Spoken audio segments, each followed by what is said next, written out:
பசி உள்ளவனுக்கு உன் ஆகாரத்தை என்ன பண்ணு. அதுக்கு மனசு, நிறைய பேர் அது மனசு கிடையாது. தன்னுடைய பாக்கெட்ல இருந்து ஒரு ரூபாவோ ஒரு 10 ரூபாவோ 100 ரூபாவோ எடுத்து கொடுக்கறதுக்கு மனசு கிடையாது. ஆனா இவங்க சொல்லுவாங்க, நாங்க ஆண்டவர் ரொம்ப பிடிக்கும், ஆண்டவர் நாங்க நேசிக்கிறோம், அன்பண்ணுவாங்க. ஆண்டவர் நேசிக்கிறவங்க மற்றவங்க நேசிப்பாங்க. ஹல்லேலூயா. அது ஆண்டவர் சொன்னாரு, உன்னை நேசிப்பதை போல பிறன் நேசிப்பாயாக. நம்ம நேசிக்கிறவங்கள நல்லா ட்ரெஸ் பண்றோம், மூஞ்சி பாத்துக்கிறோம், கரெக்டா இருக்கான்னு சொல்லிட்டு முடி பாத்துக்கிறோம், நம்ம நேசிக்கிறதால எல்லாம் பாக்குறோம். அது ஆண்டவர் சொல்ற, உன்னை நேசிப்பதை போல நீ என்ன பண்ணு, பிறனை கூட அப்படியே நேசி. அவன் கெட்டு போகணும், அவன் அப்படியே போகணும், நான் நல்லா இருக்கணும், அப்படி நம்ம நினைச்சவன் நம்ம தான் கஷ்டப்படுவோம். இதுல உபவாசம். நிறைய பேர் என்ன பண்றானா எல்லாமே உள்ள வச்சுப்பாங்க, உபவாசம் இருப்பாங்க, முடிஞ்ச உடனே மறுபடியும் ஆரம்பிப்பாங்க எல்லாமே பழைய கதை. அதில் உபவாசம். பசி உள்ளவனுக்கு என்ன செய், நீ உன் ஆகாரத்தை குடன்ற ஆண்டவர். நமக்கு தெரியுது, நிறைய பேர் இருக்காங்க பசியா இருக்காங்க. இல்லப்பா போயிட்டு வா, ரோட்ல பாக்குறோம் எவ்வளவு பேர் இருப்பாங்க. நான் சொல்றேன், நல்லா இருப்பாங்க, உடம்பு வச்சிருந்தா. அவங்க சொல்லுங்க, வயசானவங்க இருப்பாங்க. வயசானவங்க நமக்கு தெரியுமோ தெரியாது தெரியல, எனக்கு நிறைய பேருங்க பசங்க பார்த்து பார்த்து வளர்த்த பசங்க எனக்கு அம்மா அப்பாவை வெளியே அனுப்பிச்சிடுறாங்க போன்னு சொல்லி. ஒரு பாட்டுக்கு சின்ன பாட்டை தோளின் மேலே என்னை தூக்கி கீட்டு ஊர்வலமா ஐயா போவார் ஐயா. சொல்றாரு, என்ன தேய்ச்சி என்னை குளிக்க வைக்க ஒரு நாட்டியமே எங்க அம்மா ஆடும் அப்பா செல்லம் ரொம்ப கொடுத்ததாலே உலகமே புரியல. இன்னைக்கு அம்மா அப்பா எல்லாம் குழந்தை அப்படி வளர்ப்பாங்க, என்ன தேய்ச்சி குளிப்பாட்டுவாங்க, ஓடுவாங்க அவனுக்காக, அது சாப்பிட்றா இது சாப்பிட்றா எல்லாம் பண்ணுவாங்க. ஒரு காலம் உடனே கல்யாணமான உடனே தாய் வந்த பின் தாய்க்கு பின் தாரம். கரெக்ட் தான், தாரம் வந்த பின் தாய் பாரம் ஆகக்கூடாது. இன்னைக்கு நிறைய பேர் வாழ்க்கையிலே கூட இன்னைக்கு நான் பாக்குறேன், அப்பா அம்மாவை வெளியே அனுப்பிச்சிடுறாங்க. யாரு பாத்துப்பாங்க, யாரு வேலைக்காரி? உங்க அம்மா அப்பாக்கு நான் வேலைக்காரியே ஃபர்ஸ்ட் கேள்விதான் வைப்பு. உங்க அம்மா அப்பாவை நான் வேலைக்காரியா என்ன இதான் கேள்வி. ஆனா இத்தனை வருஷம் அவனை படிக்க வச்சு வளர்த்தது அவங்க அம்மா அப்பா, அவங்க வேலைக்காக தானே போவோம், அவங்களுக்கு அது தெரியாது. அவங்க அல்லேலூயா, ஸ்தோத்திரம், கர்த்தருக்கு மகிமை உண்டாகட்டும். சொல்றாரு, ஆகாரம். நிறைய பேர் இருக்கும் போது பாத்துக்க மாட்டான், போன அப்புறம் பெரிய போட்டோ மாட்டி லைட் போட்டு மாலை போட்டிருப்பான், வருஷம் செஞ்சுவாங்க அம்மா அப்பாக்கு, இருக்கும்போது பாத்துக்க மாட்டாங்க. ஆண்டு சொல்றாரு, அதான் உன்னை நீ உன் தாயின் தந்தை என்ன பண்ணி கனம் பண்ணு. நீ அநேக வருஷங்கள் நீ வாழணுமா, அதுக்காக நீ என்ன பண்ணல, போய் ஜிம்மு போய் நீ அதெல்லாம் எக்ஸசைஸ் பண்ண தேவையில்லை, நல்லா சாப்பிட தேவையில்லை, எல்லாம் செய்யுங்க, தப்புன்னு சொல்ல. உன் நீடித்த நாட்கள் இருப்பதற்கு என்ன செய்ய, உன் தாய் தந்தை என்ன பண்ண நீ கனம் பண்ண. அல்லேலூயா. உங்களுக்கு இருக்கா பழக்கம் தெரியல, ஒரு திருமண நாள் பிறந்த நாளுக்கு அம்மா அப்பா காலில் விழுவாங்க பசங்க, நல்ல பழக்கம். அது நான் செய்வேன், அது ரொம்ப பிடிக்கும். ஏன் ஒண்ணு அப்பா அம்மா காலில்னா, அந்த பெரியவங்களோட ஆசீர்வாதம் நமக்கு தேவை, அதுக்காகத்தான். அத சொல்றாரு இங்க ஆண்டவர். நீ உபவாசம் சொல்றீங்க, உபவாசம் அது இல்ல, உங்க வேலை செய்த உபவாசம் கிடையாது.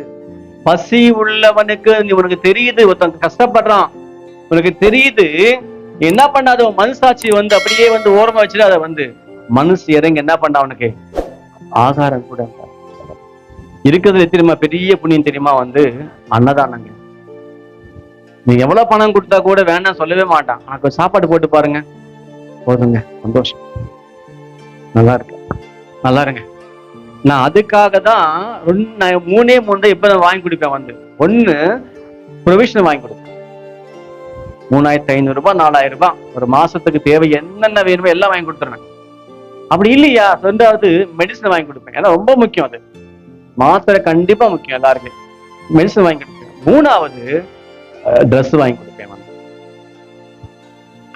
இது 3 மெயின் மனுஷனுக்கு சொல்லுவாங்கல்ல, சோறு முக்கியம், சோறு தான் மனுஷன் வாழ்றதுக்கு என்ன தேவை, எதுக்கு மனுஷன் கஷ்டப்படுறான் சொல்லுவாங்க தெலுங்குல, கூட்டி கோசமே ஓட்டி விட்டேன். அவன் என்ன அடிச்சுக்கிட்டாலும் என்ன பிறண்டாலும் எதுக்காக தெரியுமா, சோறுக்காக தான் என்ன பண்றான் இன்னைக்கு மனுஷன் பொய் சொல்றான். எதுக்காக? சோறுக்காக தான், அதுக்காக தான். கர்த்தருக்கு ஸ்தோத்திரம். அப்ப பசி உள்ளவனுக்கு என்ன பண்ணுவன்? ஆகாரத்தை பகிர்ந்து கொடு என்றாரு. பகிர்ந்து கொடு, நீ சாப்பிடு, நீ திருப்தி ஆகு, உன் பசங்களுக்கு கொடு, மனைவி பிள்ளைங்க எல்லாம் சாப்பிடுங்க. மிச்சம் இருக்குல்ல, கண்டிப்பா இருக்கும். அடுத்த மாசம் வைக்காது அது வந்தது. பைபிள்ல கூட ஆண்டவர் இஸ்ரவேல் ஜனங்களை 40 வருஷ காலம் என்ன பண்ணார்? அவங்க ஆண்டவர் நடத்தி கொண்டு போனாரா. 40 வருஷ காலம் பைபிள்ல போட்டிருக்கு. 40 வருஷ காலம் அவங்க எந்த வேலை செய்யல. ஆண்டவர் அவங்களுக்கு ஒரு சொன்னார எகிப்திலிருந்து கானான் அவங்க போன. இப்ப இந்த கானான் போறதுக்கு எத்தனை நாள் ஆகுமா? 40 நாள் அவன் போறதுக்கு, நடந்து போறதுக்கு. அப்பெல்லாம் பைக்கும் கிடையாது, காரும் கிடையாது. அப்ப நடந்தா போன அப்பெல்லாம் கூட. இந்த 40 நாள்ல போக வேண்டிய மனுஷங்க இப்போ 40 வருஷம் போறாங்களா. எதனால? அவங்க சொன்னாங்க அங்கெல்லாம் நாங்க போக மாட்டோம்னு சொல்லிட்டு. சில பேருங்க வாயில எது எடுத்தாலும் நான் நல்லாவே என்ன தெரியல, வாழ்க்கையெல்லாம் போராட்டம், வாழ்க்கையெல்லாம் கஷ்டம், எப்பதான் மாறும், எப்ப பார்த்தாலும் வாழ்க்கையில கூட புலம்பக்கூடாது. ஹல்லேலூயா. புலம்பினா ஒண்ணு வரப்போறதும் கிடையாது. வாழ்க்கையில எப்பவுமே ஒரு நம்பிக்கையோடு தொடங்கணுமா. காலை ஏஞ்ச உடனே என்ன பண்ணணுமா? ஒரு நம்பிக்கையோடு தொடங்கணும். இன்னைக்கு எப்படியாவது நம்ம செஞ்சு முடிப்போம், எப்படியாவது நடக்கும், கண்டிப்பா நடக்கும் அப்படி நீ சொல்லி பாருங்க. ஒரு நம்பிக்கையாலே, அந்த நம்பிக்கையிலே கண்டிப்பா ஆண்டவர் நம்ம செய்வார், நம்ம செஞ்சிருவோம். ஒரு முடியாத கிட்ட போய் இல்ல முடியும். எப்பவுமே பசங்க மார்க் கம்மியா வாங்குவாங்க. கீர்த்திக்கு என்னன்னா 50க்கு 50 வாங்கிடணும் மார்க், அப்பதான் சந்தோஷம். கீர்த்தி 50க்கு 50 வாங்கிடணும். நான் எப்பவும் சொல்லுவேன், 50க்கு 50 வாங்கிட்டு இருக்கான், ஃபர்ஸ்ட் செகண்ட் தேர்ட் ஃபோர்த் எல்லாம் வாங்கிட்டு இருக்கான், 10th ஃபெயில் ஆயிடுவான், தற்கொலை பண்ணிப்பான். ஏன்? தோல்வியே பார்க்காதவன். தோல்வியே பார்க்காத மனுஷன் ஒரு வாட்டி தோல்வி வந்தவன் என்ன தெரியுமா? அடுத்தது அவன் யோசிக்க மாட்டான், கண்டிப்பா தான் பண்ணிப்பான். அதே வாழ்க்கையிலே பல தோல்வி சஞ்சம் பாருங்களேன், கவலைப்படவே மாட்டான். அடுத்தது போவோம். 4th கம்மியா இருக்கா, 7th கம்மியா இருக்கா, பரவாயில்ல, எழுதுவோம். மறுபடியும் அடுத்த வாட்டி எழுதுவோம். வாழ்க்கையில எப்பவுமே பிள்ளைகள் மார்க் கம்மி வாங்கும்போது என்ன பண்ணாங்க? கம்மி வாங்கிட்டு சொல்லக்கூடாது. அவங்க வாங்கிட்டியா, வெரி குட், நெக்ஸ்ட் நல்லா எழுத, அவள் தான். சொன்னா கூட என்ன பண்ணுவேன்? வெரி குட் அவ்வளவுதான் சொல்லுவேன் நான். ஏன்னா அடுத்த அவன் நல்லா எழுதுவாங்க. தோல்வியே இல்லைன்னு நினைச்சுக்க, வாழ்க்கையில நல்லா இருக்காது வாழ்க்கை. ஹல்லேலூயா. எப்பத்தாலும் என்ன பண்றீங்க? சிரிச்சுக்கிட்டே இருக்கீங்க, நல்லா இருக்கும் வாழ்க்கையை சொல்லுங்க பார்க்கலாம். அப்பப்போ கொஞ்சம் அழுவணும், அப்பப்போ கொஞ்சம் என்ன பண்ண துக்கமா உட்காரணும், அப்பப்போ யோசிக்கணும், அப்பப்போ சண்டை போடணும். இதெல்லாம் வாழ்க்கையில இதெல்லாம் இருந்தாதான் வாழ்க்கை. அது சொல்றல, வாழ்க்கை என்றால் 1000 இருக்குமா. சும்மா சொன்னாங்க பழைய ஆளுங்கள்லாம் வாழ்க்கையில 1000 இருக்கும். இதெல்லாம் நமக்கு இருக்கும். இதெல்லாம் கூட எதுவுமே இல்லைன்னா வாழ்க்கை இது இல்ல. ஒரு மிஷின் மாதிரி அப்புறம் லைஃப் எல்லாம் கூட. ஹல்லேலூயா. அப்போ ஆகாரம் கொடுங்க. இல்லாதவனுக்கு என்ன செய்யுங்க? இல்லாதவனுக்கு சாப்பாடு கொடுங்க என்ற ஆண்டவர். இதுதான் உபவாசம்.